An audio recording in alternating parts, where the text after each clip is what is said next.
அருமை சகோதர சகோதரிகளே, அல்லாஹ்வுடைய பேரருளால் அவன் நம் மீது விதியாக்கியிருக்கிற ஒரு முக்கியமான கடமையை நிறைவேற்றுவதற்காக புனிதமிக்க ஜும்மா தினத்தில் நாம் எல்லாம் பங்கெடுத்துக்கிறோம். நபிகள் நாயகம் ஸல்லல்லாஹு அலைஹி வஸல்லம் சொன்னார்கள், ஊர்களிலேயே ஒரு ஊரில் அல்லாஹ்வுக்கு விருப்பமான இடம் எதுவென்று கேட்டால் அல்லாஹ்வுடைய மஸ்ஜித் என்று பெருமானார் ஸல்லல்லாஹு அலைஹி வஸல்லம் சொன்னார்கள். அல்லாஹ்வுக்கு விருப்பமான பள்ளிவாசல்கள்ல நிர்வாகிகளாக இருக்கக்கூடியவர்கள் இன்றைக்கு எப்படி இருக்கிறார்கள், அவங்களுக்கு இஸ்லாம் சொல்லக்கூடிய அறிவுரை என்ன, இதை நாம் தெரிந்து கொள்ள வேண்டும். ஏனென்றால் இந்த நிர்வாகத்தை, பள்ளிவாசல் நிர்வாகத்தை பொறுத்த வரைக்கும் எல்லா பள்ளிவாசல் நிர்வாகிகளும் ஒரு சில பேர் விதிவிலக்குகளாக இருக்கலாம். இந்த பள்ளிவாசல் நிர்வாகத்தை அவங்க எதுக்காக எடுத்துக் கொடுக்கிறார்கள் என்றால், ஒரு மரியாதை, ஒரு கௌரவம், ஒரு அந்தஸ்து, இப்படித்தான் ஒரு பெருமை, இப்படித்தான் நினைக்கிறார்கள். தவிர நமக்கு எவ்வளவு பொறுப்பு இருக்கிறது, இந்த பள்ளிவாசலை நிர்வகிக்கிறோம் என்ற பெயரில் நமக்கு என்ன பொறுப்பு இருக்கிறது, என்ன கடமை இருக்கிறது என்று அதை விளங்கி யாரும் செயல்பட காணோம். திருமறை குர்ஆன்ல அல்லாஹ் ரப்பல் ஆலமீன் கேட்கிறான், அஜஅல்தும் சிகாயத்தல் ஹாஜி வ இமாரத்தல் மஸ்ஜிதில் ஹராமி கமன் ஆமன பில்லாஹி வல் யௌமில் ஆகிரி வ ஜாஹத ஃபீ சபீலில்லாஹ் லா யஸ்தகுன இன்னல்லாஹ். எப்ப மஸ்ஜிதுல் ஹராம நிர்வாகம் பண்றது, ஹாஜிகளுக்கு தண்ணீர் புகட்டுவது, இதெல்லாம் அல்லாஹ்வை ஆகிரத்தை நம்பி இருக்கிறார்களே, அல்லாஹ்வுடைய பாதையில தியாகம் செய்திருக்கிறார்களே, இதுக்கு அது சமமாகுமா? பள்ளிவாசல் நிர்வாகத்தை நீங்கள் கையில் வைத்திருப்பீர்களே, ஆனால் நீங்க அல்லாஹ்விடத்தில் உயர்ந்த அந்தஸ்தை பெற முடியுமா? அல்லாஹ்விடத்தில் யார் உயர்ந்த அந்தஸ்தை பெற முடியும்? எவன் அல்லாஹ்வை நம்பி இருக்கிறானோ, ஆகிரத்தை நம்பி இருக்கிறானோ, எவன் அல்லாஹ்வுடைய பாதையில் அதிகமாக தியாகம் செய்கிறானோ, நேரத்தை தியாகம் செய்யணும், பொருளை தியாகம் செய்யணும், ஏராளமான விஷயங்களை தியாகம் செய்யணும். தியாகத்துக்கு தான் அல்லாஹ்ட்ட மதிப்பதை விட நீ மஸ்ஜிதுல் ஹராம நிர்வாகம் பண்ணாலும் சரி அல்லாஹ்ட்ட மதிப்பு பெற முடியாது. பள்ளிவாசல் நிர்வாகத்தை கையில் வச்சிருக்கிறாங்க, அல்லாஹ்ட்ட உனக்கு உயர்வு கிடைக்காது. உலகத்தில் வேண்டாம் உனக்கு கிடைக்கும். ஏன்னா மக்கள் காலத்தில் ரொம்ப பெருசாக நினைச்சுக்கலாம். பள்ளிவாசல் நிர்வாகம் அவங்க கண்ட்ரோல்ல இருந்துச்சு. எங்க கையில தான் காபத்துல்லா இருக்கிறது, நாங்கள் ஹாஜிகளுக்கு நாங்கள் விரும்பினா தண்ணி கொடுப்போம் என்றவன் அப்படி ஒரு பெருமைய ஒரு ஆணவத்தோடு இருந்த பாருங்க. இவனுக்கு அல்லாஹ் சொல்றேன், இது பெருமை கிடையாது. அல்லதீன ஆமனு ஹாஜரு வ ஜாஹது ஃபீ சபீலில்லாஹி பி அம்வாலிஹிம் வ அன்ஃபுஸிஹிம் அலமு தரஜத்த இன்னல்லாஹ் வ உலாயிக ஹுமுல் ஃபாயிஸூன். யார் ஈமான் கொண்டு ஹிஜ்ரத் செய்து அல்லாஹ்வுடைய பாதையில பொருளாலும் உயிராலும் தியாகம் செய்தார்களோ அவர்களுக்கு தான் அல்லாஹ்விடத்தில் ஏராளமான தர்ஜாக்கள் இருக்கிறது, அவங்க தான் வெற்றி பெற்றவர்கள். இப்படி அல்லாஹ் செய்யறான். ஈமான் இருக்கணும், ஹிஜ்ரத் இருக்கணும், ஜிஹாத் இருக்கணும். இந்த மாதிரியான ஒரு தியாக மனப்பான்மை உள்ளவர்களுக்கு தான் அல்லாஹ்விடத்தில் மரியாதை இருக்கிறத விட பள்ளிவாசல் நிர்வாகத்தை வச்சிருக்கிறார்கள் நீ ஒண்ணு அல்லாஹ்ட்ட மதிப்பு பெற முடியாது.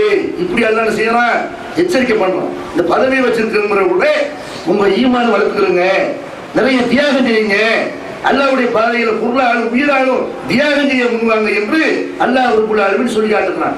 அப்படி தியாக மனப்பான்மையோட ஒருத்தர் பள்ளிவாசல் பொறுப்பை நிறைவேற்றினான்னு வைங்க, அவருக்கு அல்லாஹ்விடத்தில் உள்ள சிறப்பு என்ன? பெருமானார் ஸல்லல்லாஹு அலைஹி வஸல்லம் அவங்க சொல்றாங்க, அல் காஸினுல் அமீனுல்லதி யுஅத்தீமா உமிர பிஹி தையிபன் பிஹி நஸபு அகதுல் முத்தசத்திகீன். ஒரு ஆளுக்கு அல்லாஹ் ஒரு பொறுப்பை கொடுத்துருக்கான். என்ன பொறுப்பு? பொருளாதாரத்தை பாதுகாக்கிற பொறுப்பு. இந்த பொறுப்புல ஒருத்தர் சரியான முறை நடந்திருக்கிறார், மனம் விரும்பி அவளாக அதை ஏற்றுக்கொண்டு அதுல கரெக்டா இருக்கிறார். இன்னைக்கு பல பள்ளிவாசல்களை பார்த்தீங்கன்னா பொருளாதாரத்துல தான் பிரச்சனை வரும். ஊழல், அந்த மாதிரி ஒரு குறுக்கு வழி, இதெல்லாம் பொருளாதாரம் பேர்ல நிறைய மோசடிகள் பள்ளிவாசல்கள்லயே அல்லாஹ்வுடைய பள்ளிகளே அரங்கேறுகிறது. ரசூலுல்லாஹி சொல்றாங்க, மனம் விரும்பி இந்த பொருளாதாரத்தை ஒருத்தர் சரியான முறையில் பாதுகாக்காம வைங்க, இதுல கரெக்டா இருந்தாலும் வைங்க, இவர் அகதுல் முத்தசத்திகீன், பெரிய குடைவீரர்கள் ஒரு ஆள மறுமையில் வருவாரு. இவர் ஒன்றும் வாரி வரங்கல, பள்ளிவாசல் பொருள்ல ஒரு புது சொத்து அவர் பாதுகாத்துக் கொண்டிருந்தார். இவர் அல்லாஹ் செய்வான், லட்சக்கணக்கில் வாரி வளர்ந்தார்களே அவருடைய லிஸ்ட்ல சேர்ப்பான் என்று பெருமானார் ஸல்லல்லாஹு அலைஹி வஸல்லம் சொல்லி காட்டுகிறார்கள். அதே நேரத்தில் ஒருத்தர் இந்த மாதிரியான பதவியை, தலைவர் பதவி வைத்துக் கொண்டு, செயலாளர் பதவி வைத்துக் கொண்டு பொருளாதார பதவி வைத்துக் கொண்டு அல்ல இன்ன பிற துணை பொறுப்புகளை வைத்துக் கொண்டு அல்ல நாட்டாளர் பொறுப்பை வைத்துக் கொண்டு பஞ்சாயத்து தலைவர் பொறுப்பை வைத்துக் கொண்டு இந்த மாதிரி பள்ளிவாசல் சம்பந்தப்பட்ட பொறுப்புகளை வைத்துக் கொண்டு ஒரு துறை செய்யறாரு, அது சரியான முறையில் நிறைவேற்ற இவருடைய நிலைமை என்ன? பதவிக்காக வேண்டி பெருமைக்காக வேண்டி அதை அனுபவித்துக் கொண்டிருக்கிறார். அப்ப ரசூலுல்லாஹி அவங்ககிட்ட ஒரு நபித்தோழர் கேட்கிறாங்க, அல்லாஹ்வுடைய தூதரே என்ன ஏதாவது ஒரு பதவியில் அமர்த்துங்க, நம்மளே ஏதாவது போடுங்களேன், நமக்கு ஏதாவது ஒரு பொறுப்பு கொடுங்களேன் இப்படின்னு அபூதர் இவ்வாறுங்கிற சகாபி கேட்கிறாங்க. அப்ப ரசூலுல்லாஹி சொல்றாங்க, யா அபூதர் இன்னக்கல் ஐஃபுன் வ இன்னஹா அமானா, அபூதரே நீ பலவீனமானாலே இது இந்த பொறுப்பு என்பது ஒரு அமானிதம். வ இன்னஹா யௌமல் கியாமத்தி ஹிஸியும் வ நதாமத்தும் இல்லா மன்னகலா பிஹக்கிஹா வ அத்தல்லதி அலைஹி பிஹா. இதை யார் சரியான முறையில் பயன்படுத்துகிறார்களோ, சரியான முறையில் இந்த பொறுப்பை வாங்கி நிறைவேற்றுகிறார்களோ அவங்களுக்கு தவிர மறுமை நாளையில் இந்த பொறுப்பு வைத்தவர்களுக்கு நஷ்டம் கேவலம் இதுதான் ஏற்படும் என்று பெருமானார் ஸல்லல்லாஹு அலைஹி வஸல்லம் எச்சரிக்கை பண்றாங்க. பதவி ஒரு அலங்காரம் நினைச்சுக்கிறியா? பதவி அதை வைத்து உனக்கு பெருமதி நினைச்சுக்கிறியா? பதவி அதை வச்சு நம்ம அனுபவிச்சுக்க நினைக்கிறியா?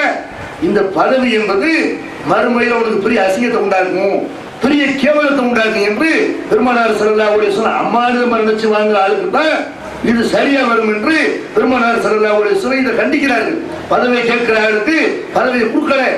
அதே மாதிரி சொல்றாங்க, இன்ன பூசை துப்த இத்தகுலகும் மசாரிக்கல் அல்லிவம் மகாரிபதா வ இன்ன உம்மாலகா பின்னாரி இல்ல மனிதக்கல்லாக வார்த்தலமானா.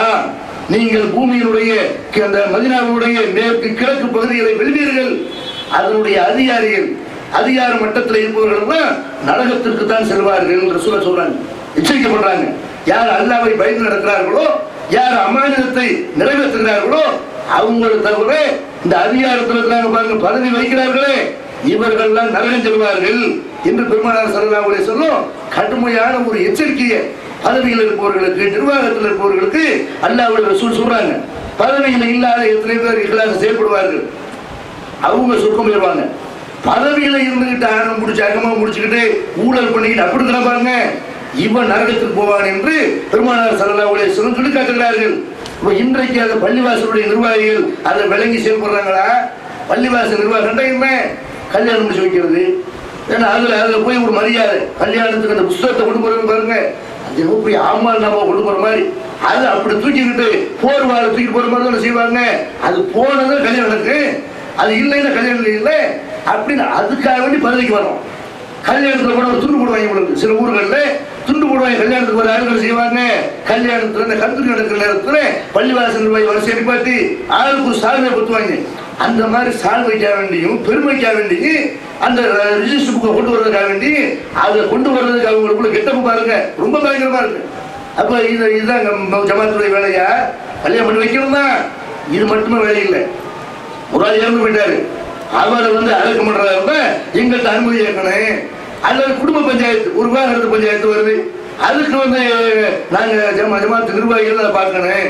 ஒரு 5 வேளை தூள் நடத்துறதுக்கு, ரமலான்ல ஒரு இமாம போடுறதுக்கு, ஒரு மோதினார போடுறதுக்கு, இது மட்டும்தான் பள்ளிவாசலுடைய நிர்வாகம் என்று அப்படி பள்ளிவாசல் நிர்வாகிகள் இருக்கிறார்கள். அதே நேரத்தில் ஒவ்வொரு ஜமாத்திலையும் ஒவ்வொரு ஜமாத்து கீழே இருக்கிற இளைஞர்கள், இளைய சமுதாயம் இன்றைக்கு சீரழிந்து கொண்டிருக்கிறார்கள். இவங்களை பற்றி ஜமாத்து நிர்வாகம் நினைத்து பார்த்தார்களா? சிகரெட் குடிக்கலாம், வீடு குடிக்கலாம், தண்ணி அடிக்கலாம், கஞ்சா அடிக்கலாம், புண்டாடி புண்டை அடிக்கலாம், ஊர்ல அலப்பறை பண்றான், கேடு கட்ட முறையில ஆபாசங்களை பார்க்கிறான், சினிமாவுக்கு போறான். இப்படி எல்லாம் இளைய சமுதாயம் சீரழிந்து கொண்டிருக்கிறது. இவங்களை சீர்படுத்துறதுக்கு என்ன வழி, என்ன திட்டம்? இந்த இளைஞர்களை திரட்டணும், இவங்களுக்கு அறிவுரை சொல்லணும், இவங்களை நம்ம மாற்ற வேண்டுகின்றன. அப்படி ஜமாத்து நிர்வாகம் அதையெல்லாம் அந்த பிரச்சனைகளை கையில் இருக்கிறதா? அது எக்கேடு வேணாலும் போகட்டும். நமக்கு கந்தூர் இடத்துக்கு டான்ஸ் ஆடி வர்றாங்களே, நமக்கு வேற வேற பிரச்சனை தான் நிற்கிறாங்களே என்று சீரழியக்கூடிய இளைய சமுதாயத்தை வேடிக்கை பார்த்து கொண்டிருக்கிறது. இன்னொரு பக்கம் பார்த்தா இந்த தபிலிகி ஜமாத்துங்கிற பேர்ல அவன் இளைஞர்களை திருத்தம் அந்த ஆளு கூட்டு போறாங்க. எப்படி கூட்டு போறான்?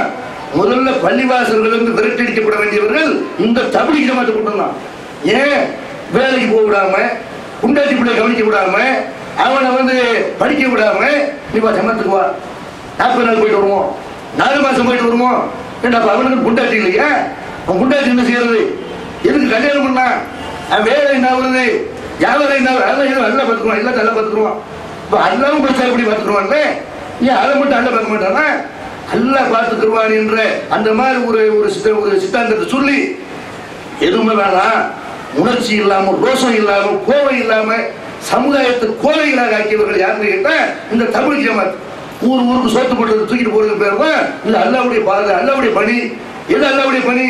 இதெல்லாம் சொன்னால் அடிபடுகாதோ உதவிடுகாதோ அந்த மாதிரி இப்படி சோப்பு போடுற மாதிரி சொல்லுவங்க, திக்கு செய்யுங்க, இது அல்லாவுடைய பணியா? நபிமார்கள் இதுக்கு தான் அறிமுகப்பட்டார்களா? ஊர்ல இருந்து பிரச்சாரம் செய்ய வேண்டிய நிறைய கடமைகள் இருக்கிறது. அந்த மாதிரி கடமை செய்ய வேண்டிய இளைஞர்களை எல்லாம் சீரழித்துக் கொண்டிருக்கிறார்களே, இவங்களை ஜமாத்தார்கள் கண்டுகொள்ள வேண்டுமா இல்லையா? அதே மாதிரி பார்க்கிற இன்றைக்கு முஸ்லிம் சமுதாயத்தில் பல பேர் வட்டியில் விழுந்து கிடக்கிறார்கள். ஒரு சின்ன தேவைகளுக்கு ஒரு 5000 ரூபாய் தேவை, ஒரு 10,000 ரூபாய் தேவை, மருத்துவத்துக்கு வழி இல்லை, போய் வட்டி கடையில் பிடிக்கிறாங்க இல்லையா? வட்டி இல்லாமல் கடன் கொடுக்கிற ஒரு திட்டத்தை ஜமாத்தார்கள் செய்யறோமா இல்லையா? ஜமாத்துல பணம் இல்லையா?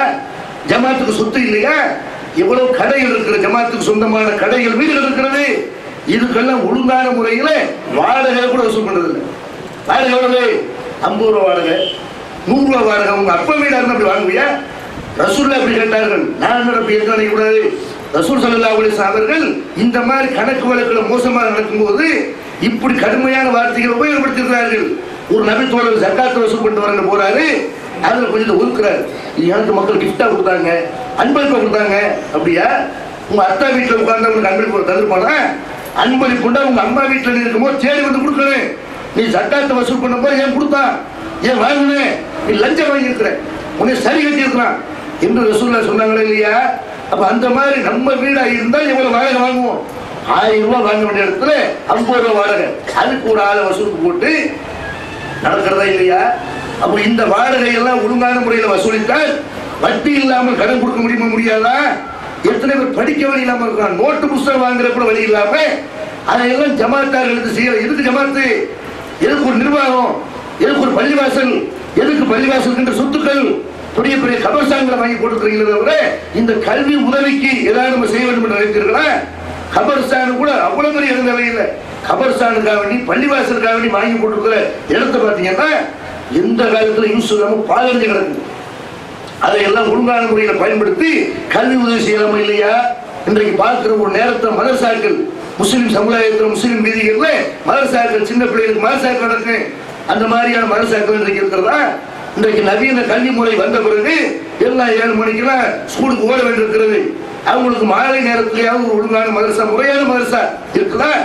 அந்த மதரசாவில் கூட பார்த்தீங்கன்னா தேவையில்லாத கட்டுப்பாடுகளை போட்டு ஜிப்பா போட்டு தான் வரணும், தொப்பி போட்டு தான் வரணும், சின்ன பிள்ளைகளுக்கு முக்கா போட்டு தான் வரணும், 5 வயசு பிள்ளைக்கு, 6 வயசு பிள்ளைக்கு இப்படி எல்லாம் கரட முறையான மார்க்கத்தை ஆக்கி கடைசியில மதரசா போனாலும் தர்த்தர் குளத்தோட கொண்டு போல இருக்க அப்படின்னு போகாமலே இருந்துருவான்.